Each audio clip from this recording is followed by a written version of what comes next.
Welcome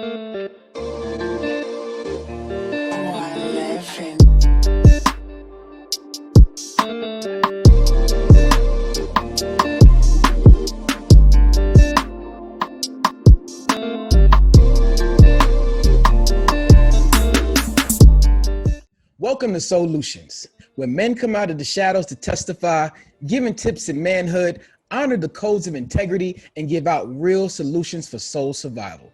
Today, on the show, we got another Taurus in the house, a spokesman of concept thinking, a man from Chi-Town, a man who's a leader who always encourages you to use your mind first. Ladies and gentlemen, please give it up for the humanitarian himself. I would say that. Ladies and gentlemen, please give it up for Cappriccieo Scates.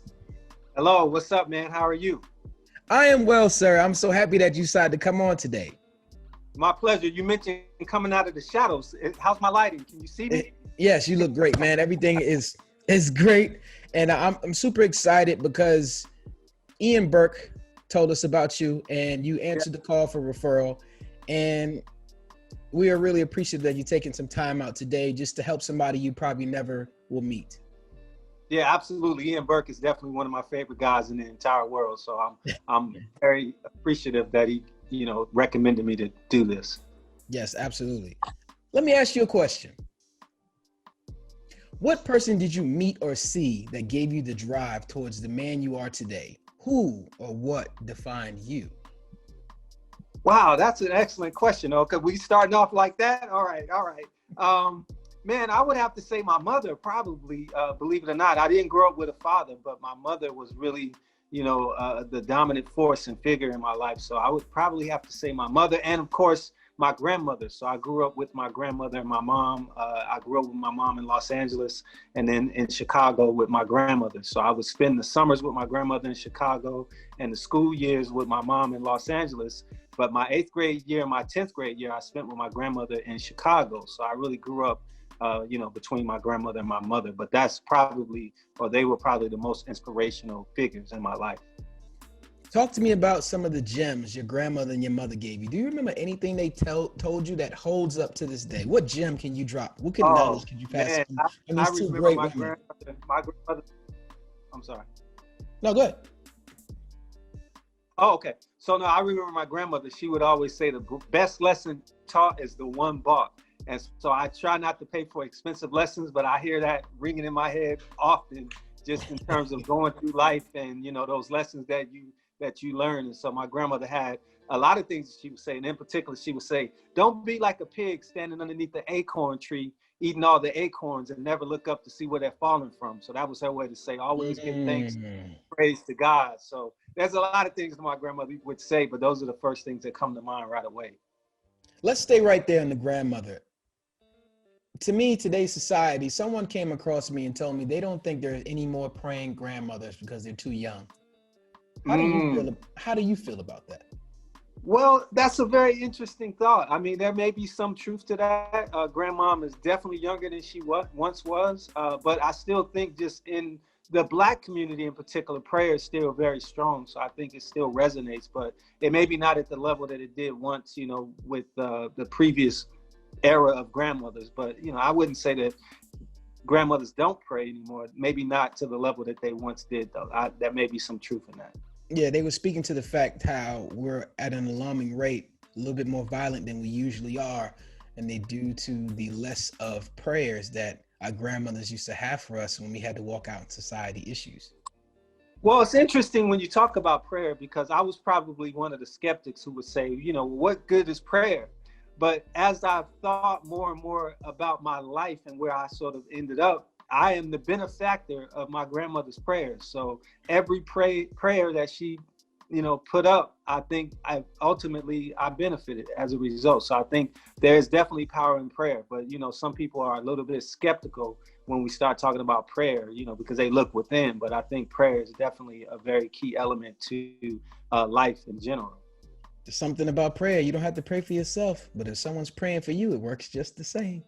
Absolutely. And my ex-wife did a lot of praying for me too. So I have to give her credit. There you go. Do you have a vision board? I do. Actually, I have it on my phone. And I see it pretty much every day. I tried to get it to the place where it was pretty much in my subconscious, where I'm not actually looking at it.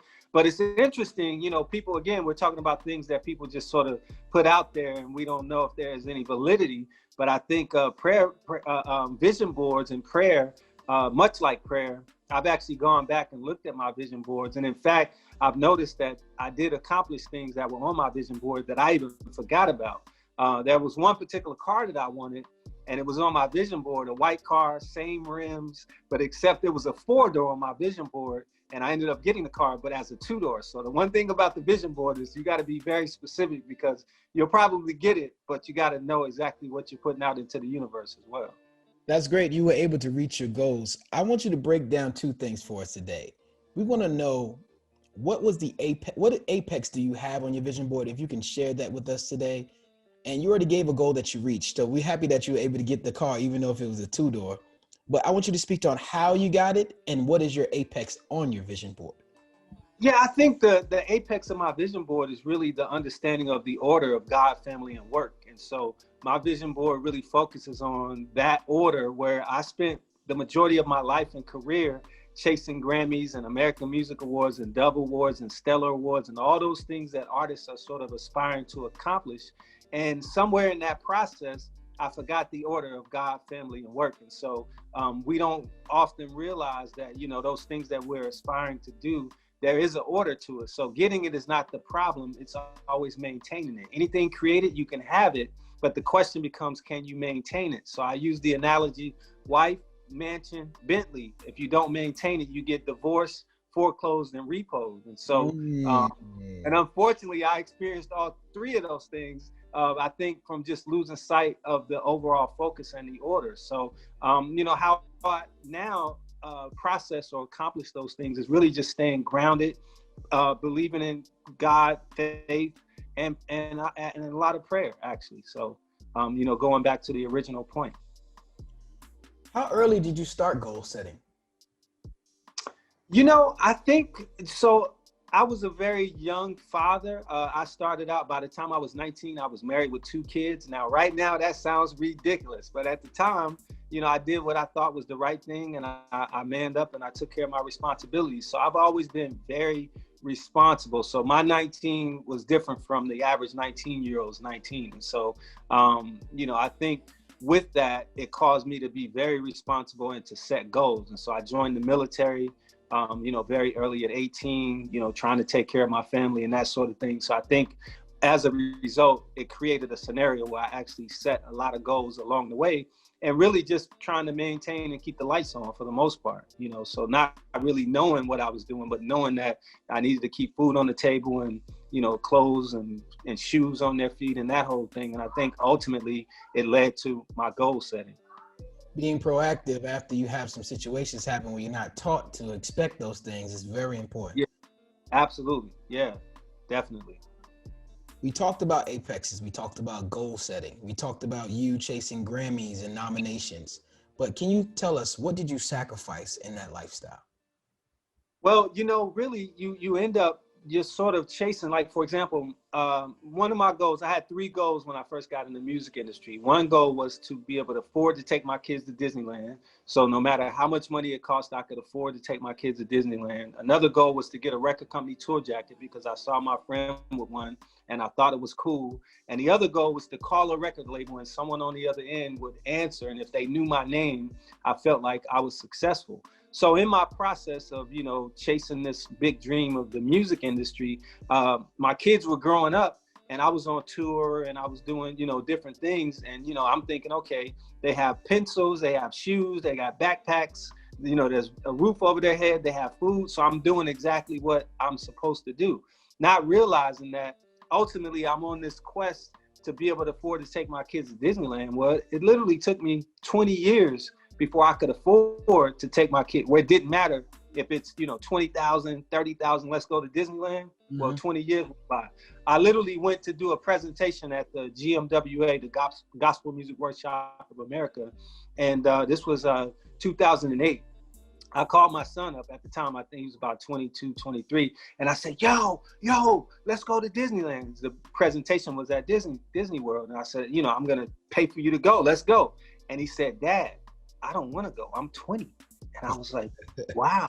Like 20 years went by and I didn't even realize it. Somewhere in my mind, he was still 3 or 4. And I was on this quest to be able to afford to take him to Disneyland. And when I finally got to a place where I could afford it, he wasn't even interested in it. And so I went down and I did my presentation, and I got back to my hotel room and I cried like a baby because I made it, but I made it by myself, and that was never my goal. And so, you know, one thing I try to get across to artists now more so than anything, you know, it's one thing to have a #1 record on the radio. It's another thing to get a toothache. You can't go to the dentist because you don't have insurance. And so you have to start to think about those things that are, you know, more important than just winning a Dove Award or a Stellar Award or whatever it is, you know, going platinum or winning a Grammy. So for me, the biggest lesson has just been that order of God, family, and work. I wrote a book called 10 Steps to Successfully Managing Recording Artists. And in that book, I talk about, you know, 10 different things that I see as those important areas that would help you be a successful manager. But I forgot one important thing, and that was the order of God, family, and work. And so I had to write another book called The 11th Step I Missed, because I needed to go back in and fix the 10th step and add an 11th step. So I think for me now, a lot of what I do is really about just maintaining that order. Because again, getting it's not the problem. It's always maintaining it. We are forever changing, making adjustments. And the fact that you notice those adjustments makes you the man you are today. But let's get a little deeper here, if you don't mind. Sure. Here we go. Your lowest moment. And not just talking about your lowest moment, but how you got out feeling like you don't know yourself. That's interesting. I went through a point of depression, and I'll be honest, I think that the thing for me, I did not understand it as depression because the word depression was too clinical. So I didn't want to accept that word. I kept saying, hey, look, I'm just disappointed. But really, you know, I went through a divorce, you know, after 27 years of marriage, and, you know, just a lot of stuff that changed. And so I started to feel like I was an imposter, like I was somehow, you know, not the person that people thought of me as, because I felt like I just failed and I didn't do what I believed I was supposed to do as it related to my family. But a lot of it was just me, you know, just not really understanding, you know, things that I needed to understand as they applied to the people around me and in my immediate circle. And so, you know, for example, my daughter called me up one day and she said, you know, she wanted to talk to me, and she had some questions about, you know, sort of how I maintained things when she was a little girl, or some things that she thought that I did incorrectly when she was a little girl. So we had this really great conversation, and I came to the realization that, you know, sometimes you're doing certain things and people externally, they don't necessarily know why you're doing what you do, but you think that you're making the best choices and the best decisions. But, you know, sometimes it just doesn't translate in that way. So it's almost like you're juggling glass balls and rubber balls, and the glass balls have all the little special sensitive things in it. And then the rubber balls, you know, they're just kind of bouncy. And so you're hoping that you don't drop any of the glass balls, and you're hoping that when you drop the rubber ball, it bounces right back up in place and everything keeps going. But it doesn't quite always work that way. And so for me now, you know, I'm really honored that I've gotten to a place in my life where, you know, I could have really honest conversations, because a lot of times people are not honest with themselves. They're not, you know, the thing that I've learned at this point in my career and life is, number one, you got to be truthful with yourself and live your truth, whatever that is. And so not everyone is doing that. People are, you know, living in this sort of make-believe fantasy world, but you got to be honest. And so that's a big part of it, I believe. Loving yourself is the best way to get yourself out of quicksand. They say you got to move slowly left and right, but you got to pay attention to every motion of who you are first before you can save the person next to you. Well, you have to know. So not everyone really knows who they are, because they're spending so much time trying to be someone else, and they're not really understanding who they really are. So that, you know, when you get to that place, it's a great place to be, because at that point, you kind of don't really care what other people think, and, you know, you figured it out and you kind of have things together. So it's a great place to be at that point, I believe. How important is it to leave where you're from and rebranding yourself? You know, I've read something once that said you should rebrand yourself every 7 years or so. And so I think just that evolution, you can get a turn out of time, but you can't get time if it's not your turn. And so you got to understand that part. And there's always an evolution and always a place of growth. And so for me, you know, I don't necessarily do it on purpose, but as I look back over my career, there has always been a point where I sort of rebranded myself and morphed into something else. And something ultimately, I think for me, it's been about being greater than myself. You know, I teach at SAE Institute, I teach the music business modules. And the one thing that I've learned about teaching is that there's no way to live forever. The only way that you can live forever is by touching the future. And so I spend a lot of time really trying to impart wisdom and knowledge for youth, or the ones coming behind me, because that's the only way you live forever. But I think, you know, ultimately, it all sort of works itself out if you keep things in proper perspective. Touching the future. That's very interesting.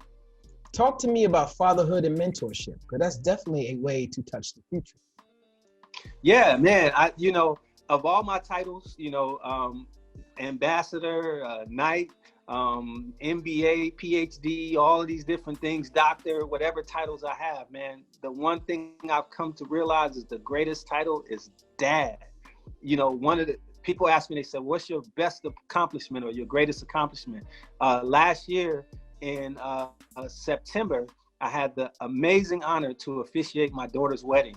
And I don't know if I can ever top that, because that was just, you know, an amazing thing. And she would not take no for an answer. I told her, you know, I don't want to mess your wedding up. I've never done this before. You know, I don't want to do it. She was like, no one else can do it better than my dad. You're going to officiate my wedding. And so I am so very thankful that she gave me the honor to do that. And, you know, being dad, man, that's the greatest title. So I was talking to my son once, and he said, Dad, I'm thinking about managing artists. You know, can you give me some advice on artist management? And I said, listen, I don't want to put you off, but, you know, at the time when I was at the height of my management career, I wrote a book. So this is going to give you the sensibility of what I think as far as management is concerned, because I put it all in there at that point.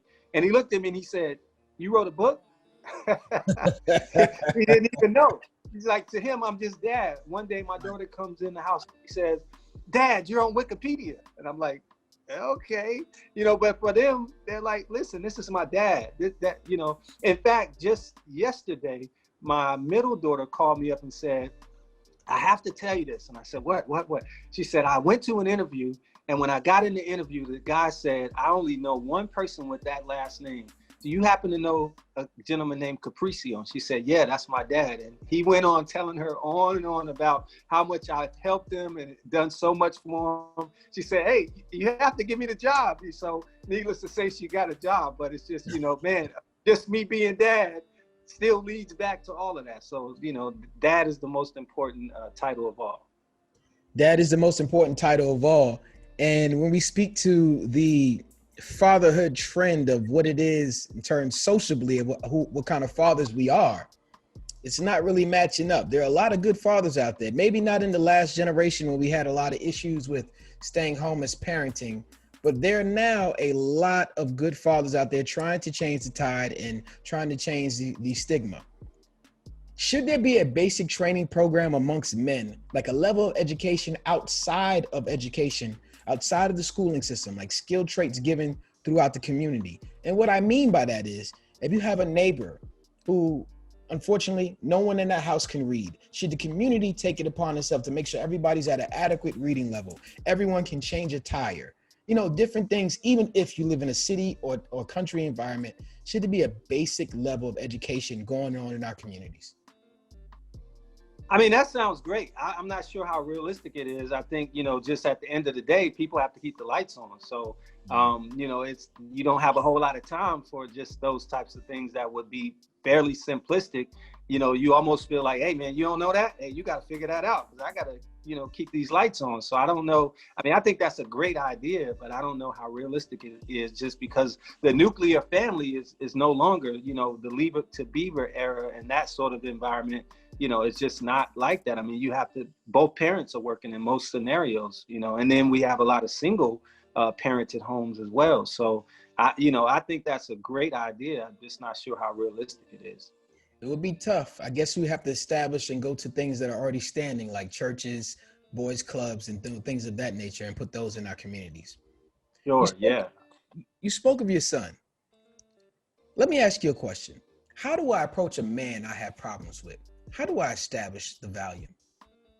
Well, you know what? I think the thing that I've learned more so now is there's this thing that's called special interest. In my time at the UN, I've come to realize that, I don't have permanent enemies. I just have permanent interests. And so what you have to do is figure out where that commonality is. Where is that line of just, how can we figure out what things appeal to you and what things appeal to me and find a neutral ground? And so the one thing that I'm learning as I've gotten older is that it's about perspective. If I talk to the big bad wolf, he's going to say, hey, man, they wrote me in the script to blow houses down. That's what I do. Don't be looking at me like I'm a bad guy. I blow houses down. However, if you talk to the three little pigs, they're going to say he's the dastardly villain. He was biting at my hooves. He forced us into this hay house. He forced us into this straw house. He forced us into this brick house. Can you kill him, please? We hate him. It really just boils down to perspective. And so if I sit with the three little pigs, I'm going to say, you know what? I see that mean old wolf. Yeah, I get what you're saying. If I talk to the big bad wolf, I get what he's saying too. Look, man, I eat pigs, man. That's what I do. So I think to your question, it's a matter of just figuring out where the neutral ground is. Some people believe that Jesus came to align himself with the wolves, and some people believe that Jesus came to protect the sheep. So you just got to figure out what we're talking about here. And so I think that's just really it. It's just a matter of like finding that middle ground and working from there. I have a 3-year-old son, and we are recently reading The Three Little Pigs. And I never knew that at the end of the story, the wolf comes down the chimney, falls into a pot, and they eat him for dinner. I was taken back by that a little bit. Yeah, but that's, it's turnabout is fair play. And so I think it's the law of reciprocity, man. What you put out is what you get back. We breathe out carbon dioxide for the trees produce oxygen. The whole universe is set on give and take. And so if I go, I'm gonna just breathe in all the air and I ain't giving nothing back, guess what's gonna happen? I'm gonna pass out. I ain't gonna die from being stupid, but I'm gonna pass out. And when I pass out, what's gonna happen? I'm gonna go, that's what it's all about. It's the law of reciprocity, man. It's, you put out, what you put out is what you get back. So, the big bad wolf, we know how it ends ultimately, and that's kind of how it goes. I mean, even scriptural or biblical is kind of the same. You can study with various religions, no matter which religion you study with. They may disagree on if there's a heaven, if there's a hell, if Jesus is the Son of God, if there's a Holy Trinity. They're going to fight and brawl about that stuff. But the one thing they're going to agree on fundamentally is what you put out is what you get back. Now, they're going to fight on all the other stuff, but they will all agree in the law of reciprocity. Do unto others as you would have them do unto you. And I think that's really the golden rule for the most part. Absolutely. We talk about leaving a legacy, but we mostly ignore major steps. Do you have a will? I do. Absolutely. And partially, I'm probably a little bit different in that regard because I spent, so much time in the military, and that's something that the military really presses you on. So I may not have had a will otherwise, if it weren't for the military, they definitely, because of the sensitive nature of the job and how it could turn in an instant, you definitely have to have a living will in place. So that's probably more so why I do, but I'm glad I do. Well, the amount of people that I interviewed do not. Most men, out of maybe 15 Black men so far, it's only been 13. It's been 13 that did not have a will. And one of them expressed a will as a will being a fun activity. People should not look at it as a death sentence. It should be a fun activity that you can leave your family to make sure they work for certain things that you leave them. If you make it to college, I will give you this. If you graduate with your MBA, you get this out of what I'm leaving you. And maybe that will ignite people in your family or whoever you leave it to better themselves, and that last hoorah that you can give them to go forward. Yeah, man, I'm disheartened to find, people die and they have to have GoFundMe pages and bake sales. I mean, you're talking about people are drinking a cup of Starbucks coffee, $5 a day, and, you can $15 a month, you can have some sort of insurance. Like, to me, that's, you know, and not to, you know, speak badly of folks, but unfortunately people are just not thinking, you know, about things like that, which, you know, is really important. So, you know, for me, you know, and I look at my father, and not to talk negative about my dad, but unfortunately my dad didn't really leave me anything. In fact, he left a bill. My sisters and I ended up splitting a bill, you know, and it's just unfortunate, but, you know, and I think it's probably more specific to the Black community. You know, we haven't been taught in that way, at least not most of us, you know. Yeah. Obviously that doesn't apply to everyone, but I think, you know, it's just important that we start, and you have to start having those conversations, because people act as if you're not going to die. I mean, no one gets out alive. And I'll tell you honestly, when Michael Jackson died, like, that made death a reality to me. I'm like, Michael Jackson died? Like, I know we all died, right. But Michael Jackson died? Like, when Michael Jackson died, I mean, we can all think of exactly what we were doing the moment when we heard Michael Jackson died. And that, it literally stopped the entire world. And so if Michael Jackson died, we all died. And so that means we got to start to think about that. And it's a harsh reality, but it's something that, you know, I've definitely had the conversations with my children about, you know, how I want to be buried, and, you know, being cremated, or all, you know, those types of things. Are just, you know, it's an unfortunate. They don't like, trust me, they're uncomfortable. No one likes that energy, but it's a guarantee. I've told them, listen, my insurance papers are in this drawer. You know, here's the information if you need. And I literally sent them all an email with instructions on where to find things. I mean, you just you have to do it. It's an unfortunate reality. It's only a one-time conversation. That's it. Exactly. That's true. We had it one time. That was cool. And they didn't want to talk about it anymore, but they at least have the information they need to move forward. It's the love they have for you. Validation. Let's talk validation. Validation, if you have a partner. It's like you win a championship when you get a partner to take on life goals with you. If you're married, you have a girlfriend, boyfriend, whatever. But seldom do we remember to defend the title. You win in this championship, you present your best self, and then when you graduate to having that, we forget to defend the title. Talk to me about defending the title. Well, man, I think, listen, there's three personifications of an individual. There's the public, the private, and the professional. I am ultimately trying to be 360 degrees in all those areas. So meaning, if you meet me publicly, professionally, or privately, you get the same person. So my students who know me professionally would say, man, that guy's on point. He knows what he's talking about. He does this thing well. Those same students who know me publicly, or my colleagues, would say, okay, he conducts himself in a certain manner. He does, you know, X, Y, Z. He knows his stuff. But my daughter or my son, who knows me privately, does what they say about me line up with the people who know me professionally and publicly? And so to me, if you're able to line up those things so that whether you meet me publicly, professionally, or privately, you still get the same person. Now, I don't know if it's possible to get the whole 360 degrees. I think you can get to 359, and the 60th is when you return to the creator.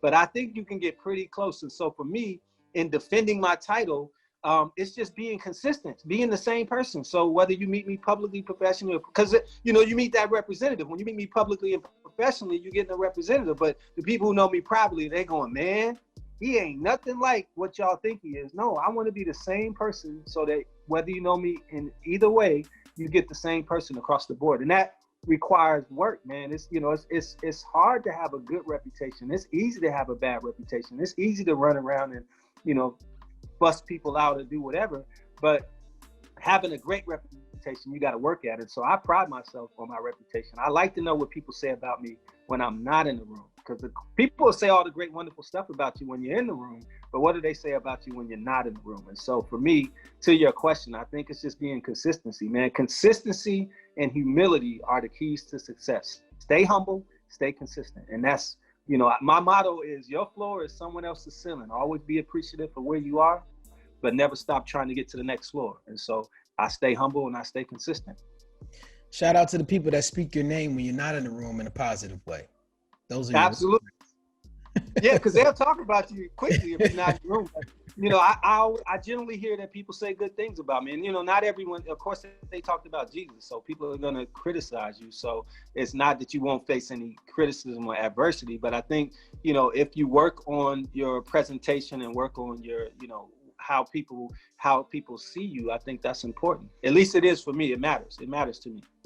You are definitely rolling me along in my questions fairly simple, because my next question was a percentage question. I came up with something called operating at 100%. You just spoke of operating at 360 or 359 and returning back to the creator. This is what I came up with. It's a daily affirmation to operate at 100%, then judging yourself within a 7-day, 14-day, or 30-day period, whether how you feel. For me, it would be I judge myself in purpose, health, confidence, money, and knowledge. And I split those 5 topics in between 100%, saying that each one will represent 20%, right? And add up to 100 on a basic level. Because when you start to dig deeper, you want to curve some of the percentages to your weakest points to make sure you focus on what you need to be better at. But let's say I gave you purpose, health, confidence, money, and knowledge. And a percentage going up to 100 within your last 24 hours. Do you think you operated 20% in purpose, 20% in health, 20% in confidence, 20% in money, and 20% in knowledge? And retaining knowledge, I mean retaining new knowledge. Purpose means doing in your purpose, whatever it is you do, that you are living in your purpose, your health, eating well, exercising your mind, taking some mental space, confidence that you did it all with confidence because you're living in your purpose. And money could be you paid a bill or you made a little money.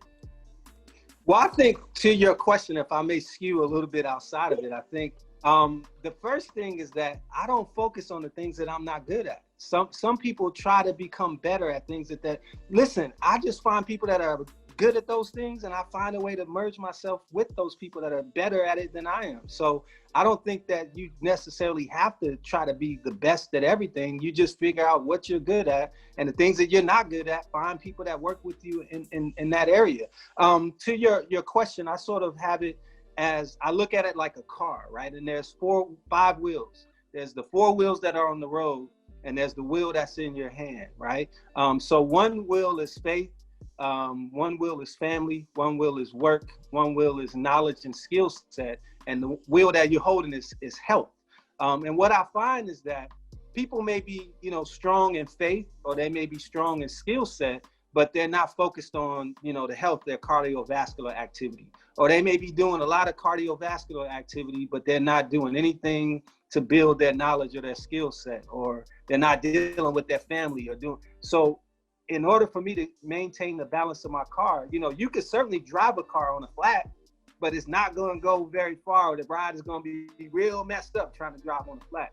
And so I've tried to focus on keeping those wheels all evenly balanced and, you know, in order. And so that's not always an easy thing to do, but I think there's people who have tapped in, people that we aspire to be like, you know, the Will Smiths and the you know, whoever of the world.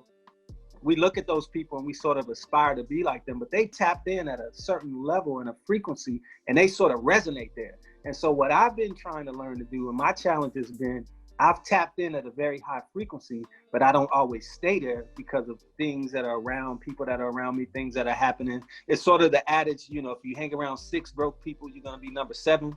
So I try to surround myself with the right kinds of people so that when I tap into that frequency, I can stay there. So that's really my challenge now, is learning how to stay at that frequency, like always be there. And it's, you know, it's an ongoing thing, and it's not easy, but I think, again, it's definitely possible. But again, it's all about how you think, you know, and, you know, as a man thinketh, so is he, right? So it's all about how you think.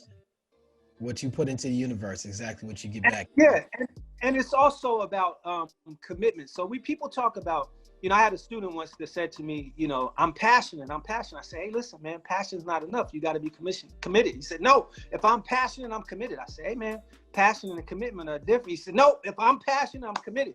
And we went round and about 40 minutes in class of me trying to get across to this kid how there's a difference between passion and commitment. And I, quite frankly, I couldn't get across to him how there was a difference. And so I went home that night And I was sitting on my couch. I was a little perplexed because I figured, man, I kind of fell short of relaying this point to this student. And I was thinking, man, how do I get across to this student? And a thought came to me, and the thought was, if passion were a substitute for commitment, there would not be so many fatherless children. And I said, whoa, passion. One night of passion versus a lifetime of commitment. Passion and commitment are two different things. So when I got back to class the next day, I was like, yo, if passion was a substitute for commitment, there would not be so many fatherless children. And he looked, and he was like, it's passion and commitment, two different things. So you can be passionate for one night, but can you be committed for that 18 years or 24, however long it takes you to raise that child? That's the difference. So there's a difference between passion and commitment. And most people talk about, oh, I'm passionate. I love myself. I'm so passionate, but passion is not enough. Not only must you be passionate, you also have to be committed as well. Not sustaining. Passion is not sustaining.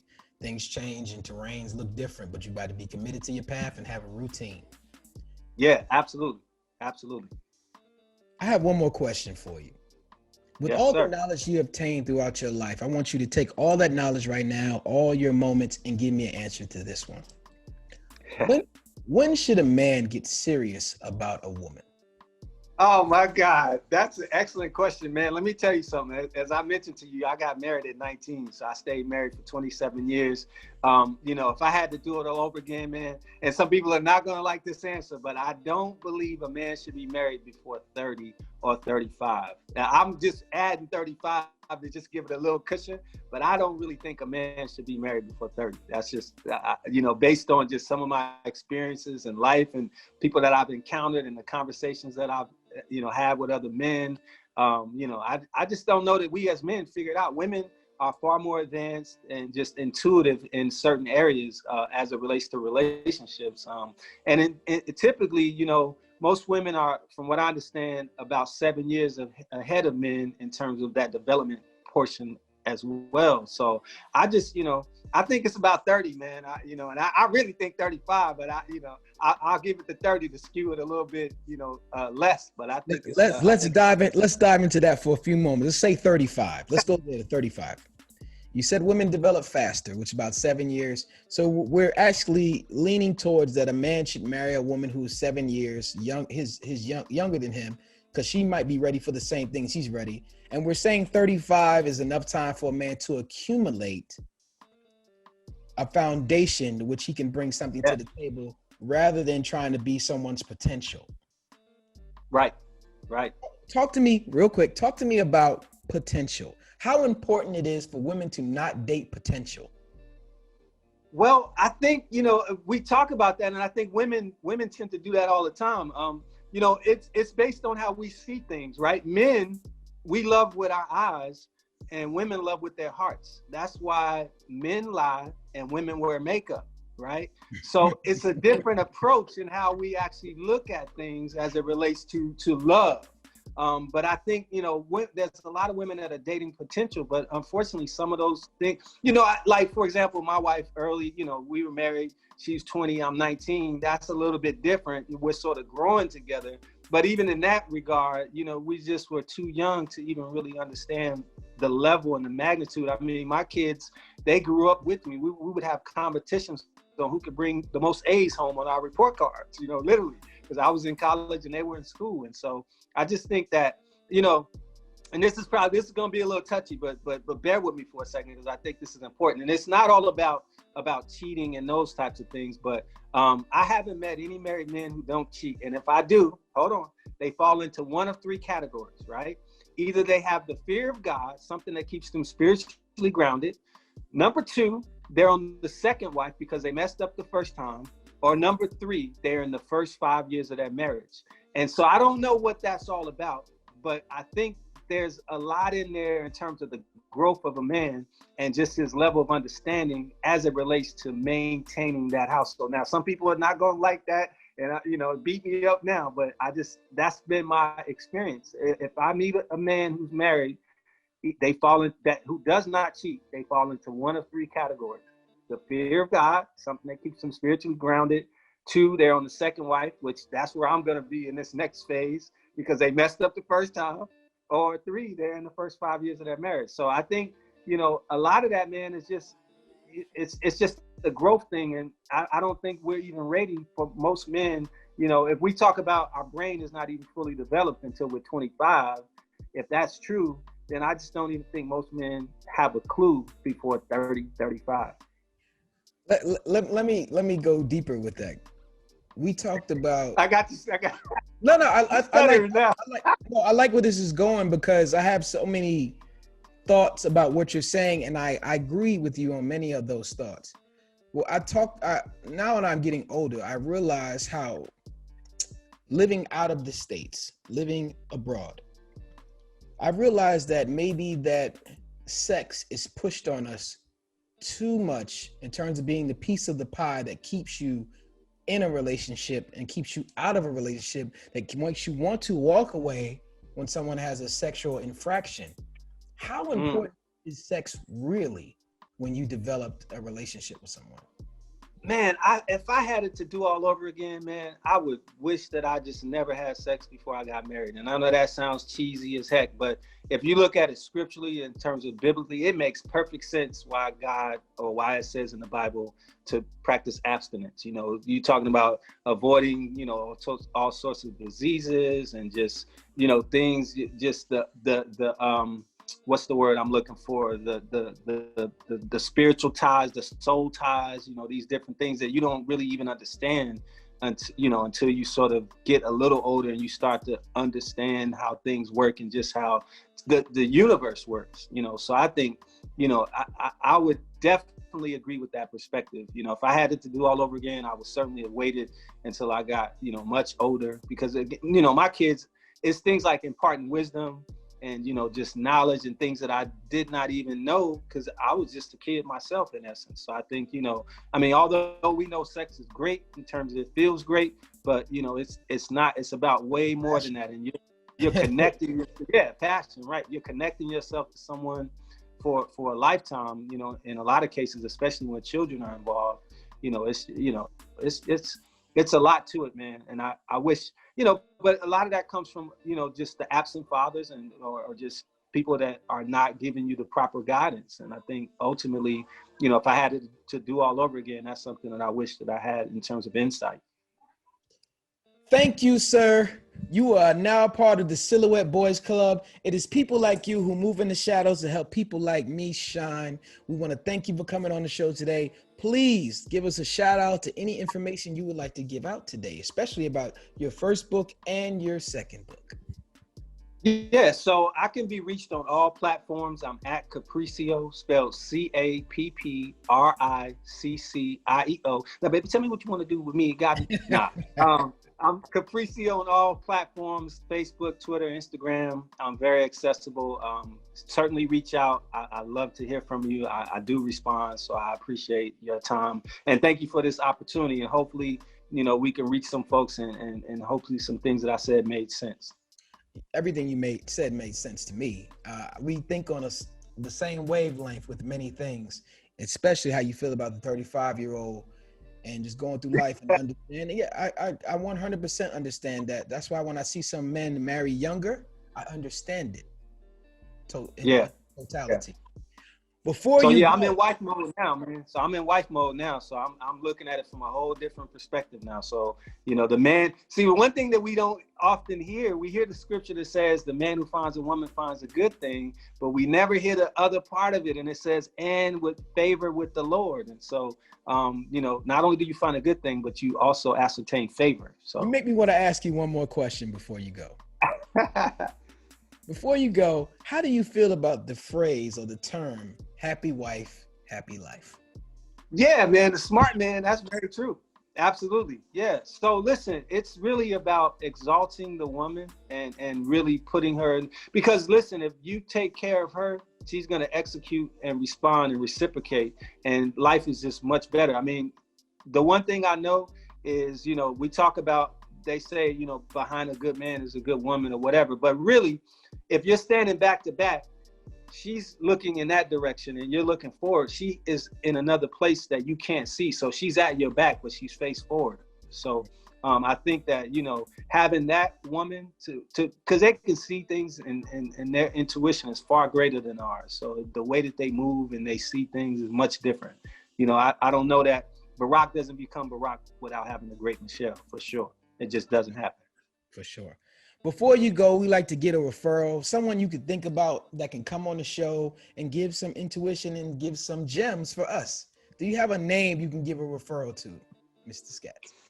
You know what? I think I'm thinking of my good friend Jawar. I would like to refer him. I think he would be great for this type of conversation. Great. Well, Jawar, I hope you are listening. We will be in your DMs, seeing we can set that up for us today. Absolutely. So thank you, Mr. Scates. We appreciate you today. We thank you for coming on. You will see us out there giving out information and gems through you. Thank you, sir. I appreciate your time. And thank you for all the viewers and listeners. No problem.